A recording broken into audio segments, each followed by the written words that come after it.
ఉన్న బంగారాన్ని విడిపించి ఆ రోజు ఆన్లైన్ రేటుకే మేము కొంటాం. Sharma gold company.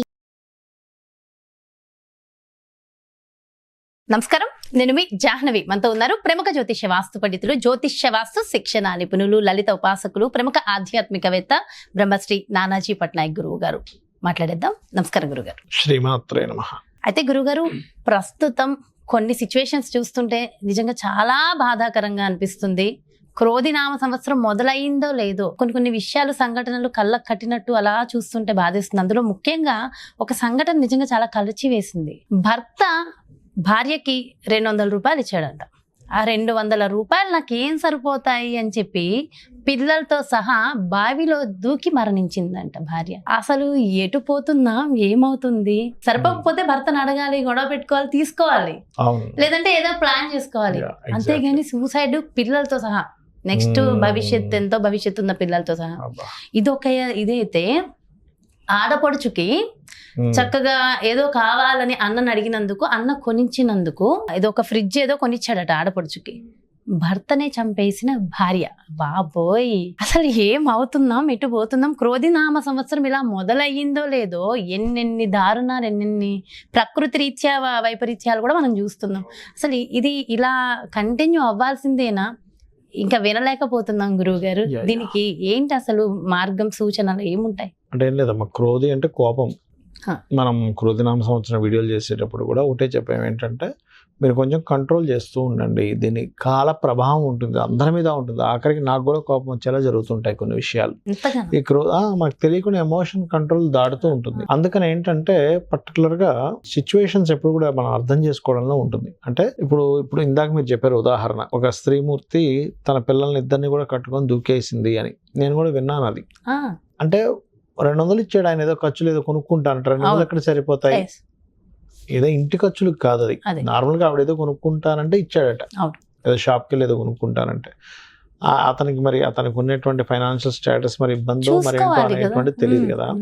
అయితే మీరు అన్నట్టుగా కాసేపు కొట్లాడో మాట్లాడో తీసుకోవాలి, కానీ ప్రాణం పోగొట్టుకున్నంత మాత్రం చేత నీ సమస్య తీరదు కదా. అంటే ఈ క్రోధినామ సంవత్సరం ఏదైతే ఉందో ఇది అనవసరమైన ఆవేశాలని పెంచుతూ ఉంటుంది మనుషుల్లో. ఆవేశం తగ్గాలి అంటే శాస్త్రంలో ఏ ఉపాసనలు చెప్పారు? 1 అమ్మవారి ఉపాసన, 2 ఆంజనేయ స్వామి యొక్క ఉపాసన. హనుమత్ ఉపాసన ఎవరైనా చేశారు అంటే ఏమవుతుందంటే మొట్టమొదటిగా మనకి కలిగేది బుద్ధిశక్తి పెరుగుతుందట. అంటే మనం ఈ ఆవేశంలో మనం ఏదైనా చేస్తున్నామా? ఎవరైనా గుర్తుపెట్టుకోండి, ఆవేశపూరితంగా ఏదైనా ఒక పని చేస్తున్నారు అంటే హనుమత్ ఉపాసన చేయాలి వాళ్ళు. ఎంత హనుమత్ ఉపాసన చేస్తే వాళ్ళకి ఏమవుతుంది? మనకి రామాయణంలో కూడా మన రామలక్ష్మణులు ఇద్దరు సీతాదేవిని వెతుక్కుంటూ వెళ్తున్నప్పుడు ఒక కొంతకాలం, అంటే కొంత దూరం ప్రయాణం చేసిన తర్వాత సుగ్రీవుడు వాలి అతన్ని ఎక్కడ హతమారుస్తాడో అనేటువంటి భయంతో కొండ మీద ఉంటాడు. ఆ రామలక్ష్మణుని చూసి, బాణాలు పట్టుకొని వస్తున్నటువంటి రామలక్ష్మణుని చూసి వాలే పంపించినట్టున్నాడు నన్ను చంపడానికి అనుకొని భయపడి ఆ యొక్క ఆంజనేయ స్వామిని పంపిస్తారు. పంపించినప్పుడు ఆంజనేయ స్వామి వెళ్ళి వాళ్ళతో వేరే రూపం మార్చుకొని వెళ్ళి మాట్లాడినప్పుడు చాలా స్పష్టంగా శ్రీరామచంద్రమూర్తి ఒక మాట అంటాడు అక్కడ. ఏంటంటే ఇంత స్పష్టంగా ఎక్కడ అపశబ్దం రాకుండా, ఈ వేదం చదివితే కానీ, అంటే పలానా వేదం చదివితే కానీ ఈ యొక్క ఇలా పలకడం రాదు, ఈ ఎదుర్వేదం చదివితే కానీ ఈ రకంగా మాట్లాడలేరు, ఎక్కడ అపశబ్దం లేదు, ఎక్కడా కూడా అంటే ఆ గొంతులో కానీ మాట్లాడే విధానం కానీ అంత చాలా బాగుంది అనేటువంటి చెప్పడం జరుగుతూ ఉంటుంది. మనకి రామాయణం మొత్తము కూడా ఏంటంటే హనుమత్ ఉపాసన చేసినటువంటి వారికి బుద్ధిబలం పెరుగుతుంది. ఎందుకు ఈ పని చేసాము, ఆ అమ్మాయి ఎందుకు దూకేసింది అంటే ఆవేశం. ఇలా చేస్తాడా అనేది ఆవేశంతో తొందరపాట్లో చేసేసింది. అదే బుద్ధి కనుక మనకి పనిచేస్తుంది అనుకోండి, సరే ఇవాళ 200 ఇచ్చాడు, ఏదో ప్రాబ్లం ఉందేమో అని అవతల వాళ్ళ యొక్క సమస్యతో ఆలోచిస్తాం. కొంతమంది కావాలని సతాయించడానికి కూడా ఇస్తారు. అంత మాత్రం చేత ప్రాణం పోగొట్టుకుంటారు. అదిగా 2 పిల్లలు, వాళ్ళ భవిష్యత్తు పాడు చేసేసింది, ఆవిడ భవిష్యత్తు పాడైపోయింది.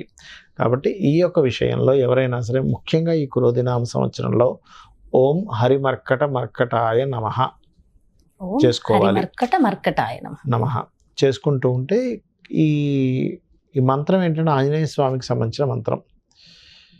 ఈ సంవత్సరం అంతా కూడా మీరు నరసింహస్వామిని కానీ సుబ్రహ్మణ్యేశ్వర స్వామిని కానీ ముఖ్యంగా ఆంజనేయ స్వామి యొక్క ఆరాధన ఎవరైతే ఎక్కువగా చేస్తూ ఉంటారో వారు ఈ అనవసరమైన ఆవేశాలకు గురి అవ్వరు.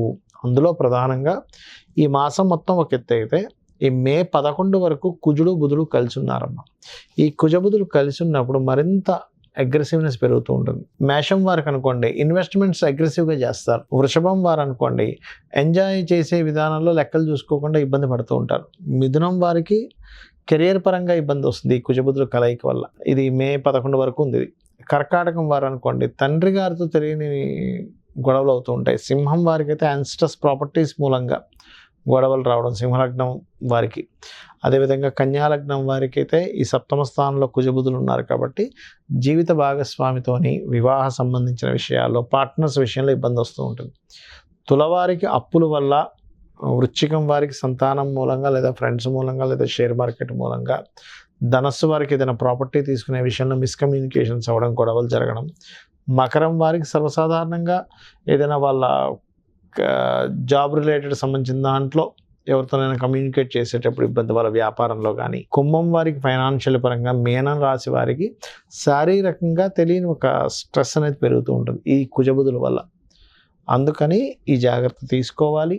వీలైతే కనుక విష్ణు సహస్రనామాలు వినడము, లక్ష్మీ నరసింహస్వామి యొక్క కరావలంబ స్తోత్ర పఠనం కనుక చేసుకున్నట్లయితే అన్ని విధాలా బాగుంటుంది. ప్రతినిత్యము కూడా ఇవన్నీ చేసుకుంటూ ఉండడం, అసలు మరీ చంపేయడము, సూసైడ్ అదే చేసుకోవడం, బుద్ధి ఎటు పని పోతుందో చేయకపోవడం. ఆవేశం ఎప్పుడైతే వస్తుందో బుద్ధి పని చేయదు మంది. అవును. అయితే అందరికీ ఆవేశం వస్తుంది, కానీ ఆవేశం వచ్చిన తర్వాత దాన్ని కంట్రోల్ చేసుకుని మళ్ళీ దాన్ని అర్థం చేసుకోగలగాలి సిచ్యువేషన్. మనకి ఆవేశంలో డెసిషన్స్ తీసుకోకూడదు. అవతల వ్యక్తులు మనకి వ్యతిరేకంగా ఏదైనా అంటున్నారు, మనకు ఆవేశం, కోపం వస్తుంది. కానీ ఆ వచ్చినప్పటికి అందరికీ వస్తుందమ్మా. ఎవరికి రాని వ్యక్తి ఉండడు, ఆవేశం రాని వ్యక్తే ఉండడు. నాకు వస్తుంది, మీకు వస్తుంది, అందరికీ వస్తుంది. కాకపోతే అది వచ్చినప్పుడు ఒక్క 10 నిమిషాలు మనం, ఒక 2 నిమిషాలు కనీసం మనం నోరు కనుక అదుపులో పెట్టుకోగలిగి ఒక్కసారి కూల్గా కనుక ఆలోచించగలిగితే అద్భుతమైన పరిష్కారం దొరుకుతుంది. ఖచ్చితంగా, నిజంగా ఎంతో చక్కగా వివరించారు గురుగారు. Thank you so much. నమస్కారం. శ్రీమాత్రే నమః.